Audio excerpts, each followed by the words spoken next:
relaxers are linked to fibroids in black women. But what if I told you that that was not true? Most black women choose their relaxer dependent on the texture of their hair. If your hair is like super duper curly and super duper kinky, what we call super nappy girl, then you get high relaxer. You think that the curlier your hair is, the higher the relaxer you need. But what if I told you that that was completely wrong? 100%. Because the way that you choose your relaxer is dependent on porosity, and that's what was causing the scabs and the outbreaks. So keep on watching so I can break that down.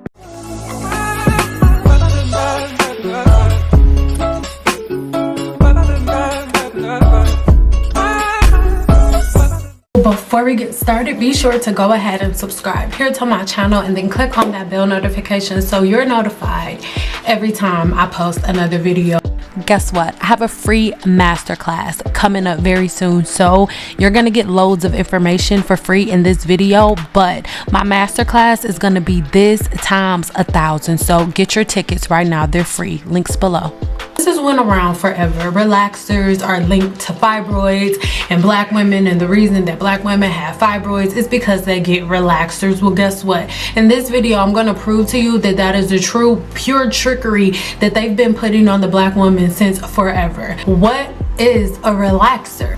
I need you to keep in mind, before we even hop into the scientific facts, as it pertains to relaxers being linked to fibroids in black women, this study, you guys, was done on a very small selective group, and this was that group. This case study went on between 1997 and 2004, right? And between 1997 and 2004, they only tested or did this test on 23,000 women. So 23,000, that sounds like a really big number, right? But it's not a really big number when they only tested 23,000 women between 1997 and 2004. 23,000 women is not a lot of people. The women that they tested were not women of all ages. These 23,000 women between 1997 and 2004 were premenopausal. Now, the average woman starts menopause between 40 and 44 years old. So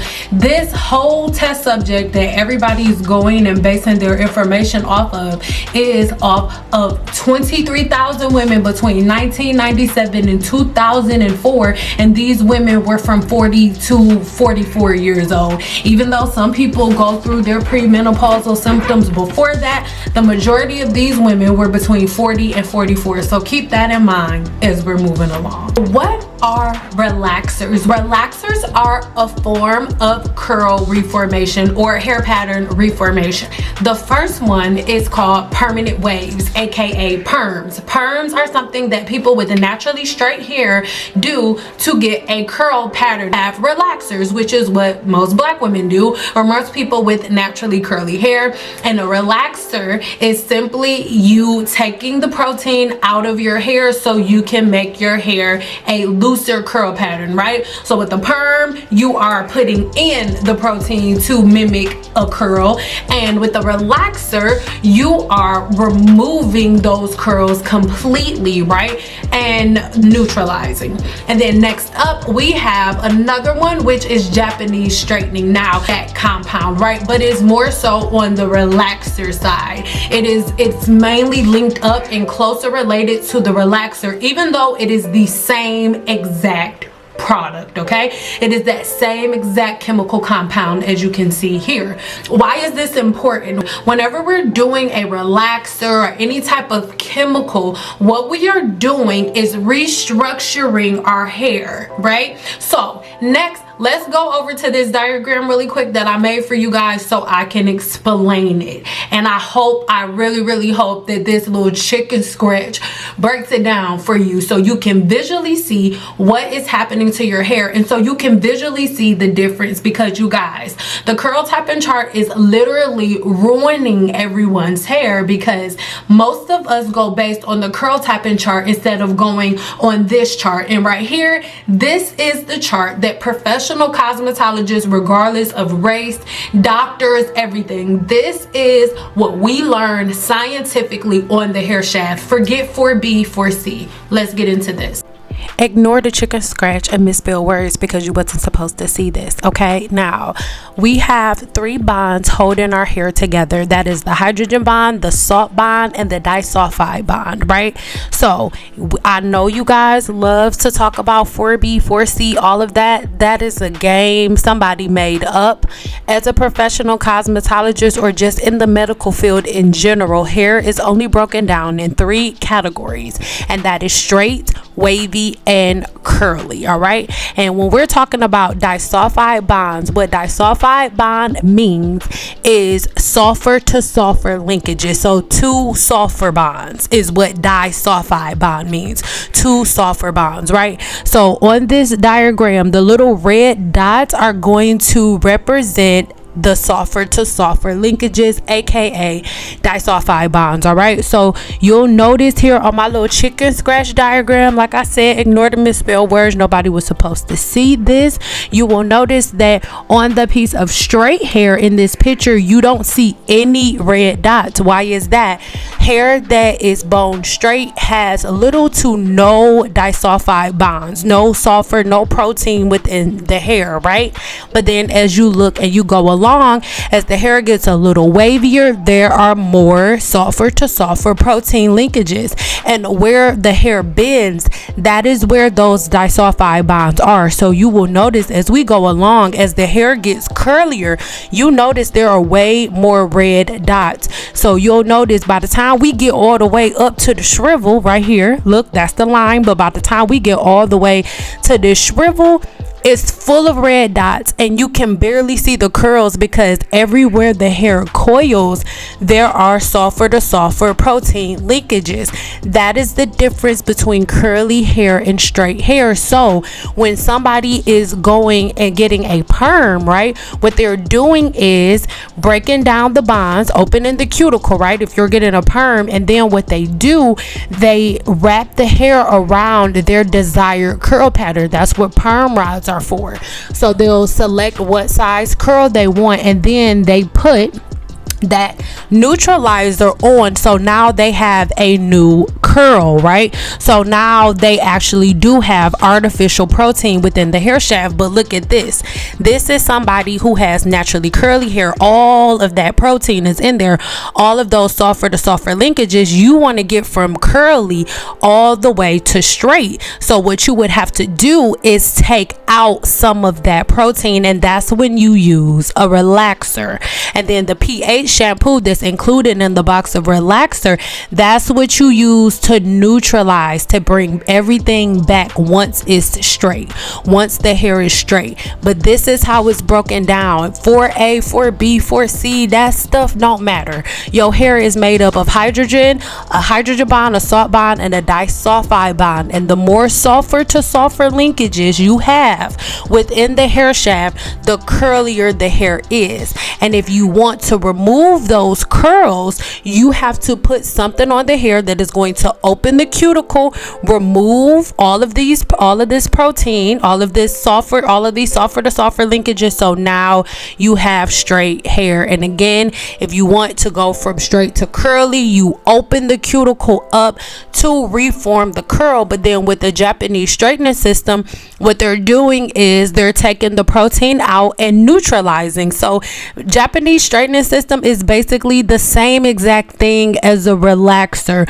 Remember, there are 3 forms of relaxers. Rewind it, I put it on the screen. There are 3 forms of relaxers. Japanese straightening system is just another one of those 3 forms of relaxers, but it is nothing different. All right, Japanese straightening system, you guys remember hearing that? So we know she's legit incredible with black hair, no questions asked. So Jerry curl came around. I did the Jerry curl, the original Jerry curl, but I refused to do Wave Nouveau Carefree curl in any of the other ones because I knew what it was going to do to the hair. So anyways, when I found out about the Japanese straightening, I just flipped. I says, oh boy, this is amazing, but it wasn't recommended on black hair.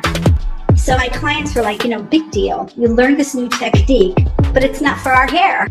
Now, in the next clip that you guys are going to see, you are going to hear me really, really irritated because As a cosmetologist, I've been in this industry for 15 years, and it's one thing to read about culture vultures, but it's a whole nother thing to have one on the phone with you, like calling you little girl and telling you that you rough and saying crazy stuff to you as she takes advantage of green women who don't know anything. And I'm not being disrespectful, but this woman is old enough to be their grandmother, and she knows that they don't know anything about the chemical compounds that I just taught you guys about. But she uses a version of Japanese straightening system. You just heard her say that. Everybody knows that, and it is the same exact chemical complex, but no one would know that. So I tried to get her to explain to me what I just explained to you guys on the diagram, right?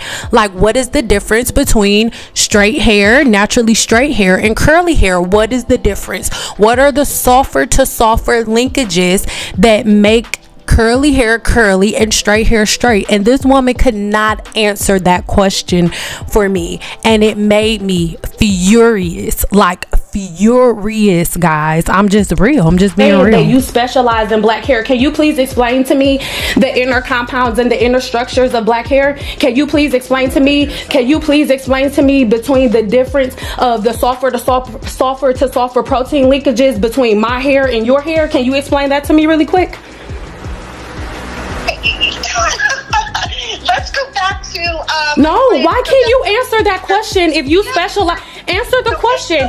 What is the difference between the sulfur to sulfur protein linkages in black hair and Caucasian hair? What is the difference? I don't understand why this is why was that laughable? You specialize in black hair. What is the difference between the sulfur to sulfur protein linkages in African American hair and Caucasian hair, or Asian hair, or hair of any other type of descent? What is the difference to the sulfur protein linkages? What is it, please?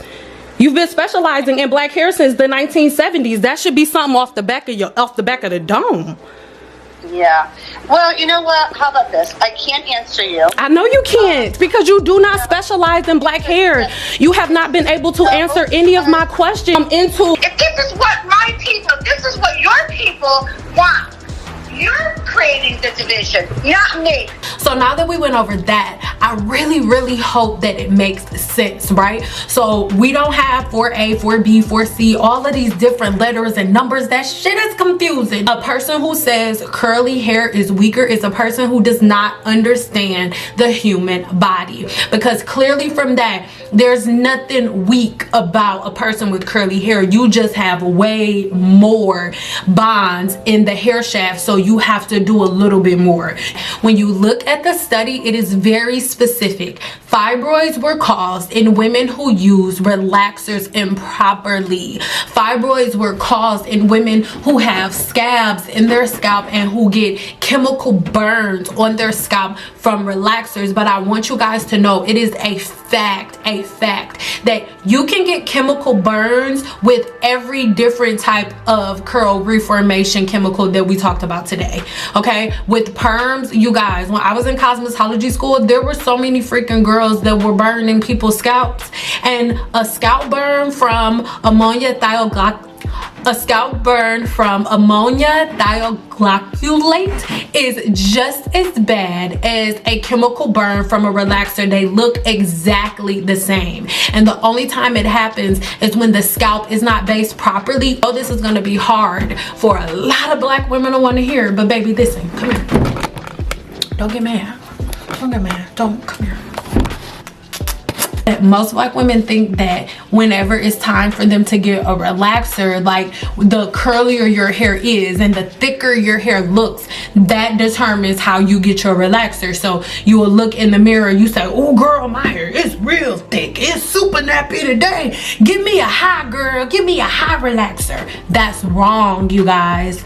Or women will think the curlier your hair is or the tighter your curls are, and professional cosmetologists do it too, because a lot of y'all did not pay attention in fucking school. Pick your relaxer based on your porosity. As you guys know, our relaxers are broken down into about 3 categories. You have normal, to medium, right? And normal and medium is about the same thing. And then you have low / mild relaxer, and then you have high / super relaxer. So most of us think like, oh, if your hair super nappy, girl, you better get that high. That is wrong. A high volume relaxer means that it has a high level of lift. So only a woman with extremely low porosity hair or with low porosity hair is getting a high relaxer. Why? Because you need a high level of lift. When you are relaxing the hair, what you're doing is lifting the cuticle to remove the protein, right? So the relaxer's job is to first lift the cuticle. So you get a high relaxer if you have low porosity hair, because low porosity hair is hair with a cuticle that is super tight and shut. So you need a high lift relaxer to open the cuticle, right? But most black women will just automatically go get high relaxers, and a lot of black women will have high porosity hair. So it's not that relaxers are damaging. You guys aren't following directions, and you guys are using professional products at home. You have a woman with high porosity hair using a high or super relaxer, and when you have high porosity hair, I have high porosity hair, your cuticle is bust wide open already. So then you go in with a super relaxer on top of your high porosity hair, and then you damage your hair. You over process your hair, and the cuticle is already open. The chemical has nothing else to do, so then it oversaturates the scalp, and this is where all of the burning and the scabs and things of that nature come from. So if you have high porosity hair, you're supposed to be using a low relaxer or a mild relaxer, because if you have high porosity hair, your cuticle is already open, so you just get a low relaxer. You don't need the cuticle lifted, you just need the protein out. That's it. And then in cosmetology school, they teach us you don't relax 100%, you only relax like 40%. So you use, with high porosity hair, you use a low relaxer, a low or a mild relaxer, and you're not sitting it on there for 40 minutes. You're gonna sit it on there for 10-15 minutes because it's high porosity hair and it's gonna lift like that.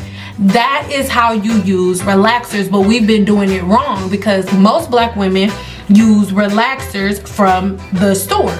It's the same exact thing. When they make the bottle of relaxer just for me, they understand that there are going to be hundreds and thousands of women with all levels of porosities and all levels of density using this relaxer. So they need to make sure that the relaxer is powerful enough to lift high porosity hair and extremely low porosity hair, because you've never seen just for me like for low porosity, for high porosity, or high or mild or super. They don't really have high, mild, or super versions for relaxer. It's just one box of relaxer. Just for me, one box of relaxer. When you go in to get a box relaxer, it's going to be the highest lift. So most women damage their hair, and most women were having fibroids and burns on their scalps and stuff because they were going to the store getting high lift relaxers with high porosity hair, busting their cuticles wide open. And once the cuticles bust open, the relaxer has nothing else to do but bust open the scalp.